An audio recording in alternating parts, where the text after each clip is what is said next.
I was raised in the South and a part of a Southern Baptist fire and brimstone kind of experience.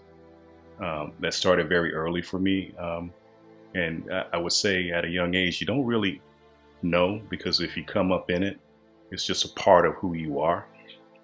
And so some of the experiences that I've had, I know without a doubt, as I got older, that I was not here by myself, or that I was not alone, and that my prayers or my requests were actually being heard and answered in a sort of a synchronicity, a certain kind of timing.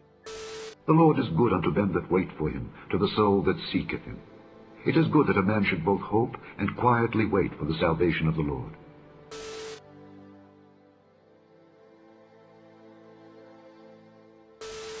I was going through a few months of uncertainty and a lot of prayer.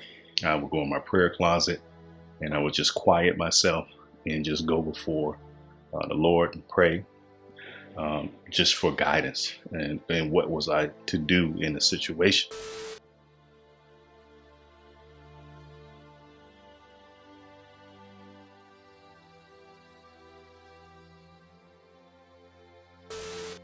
While I was here and in California trying to make my mind up, I was also in prayer, continually looking for some of that guidance and looking for signs. When I went back to Georgia, I was still in a very pivotal place. I got to the airport and realized I had left my car keys in California. So I was like, wow, why did I leave my keys in California? My lease was ending. My first marriage, divorce and custody was settled. My employer actually laid me off within that week. So all of these things happened like within a couple of days of each other. And so I again cried out, what does this mean? And then that's when the light came back on for me. Oh, the key is in California. I moved to California. There was a big change for me in my life, and it was probably one of the best decisions that I made.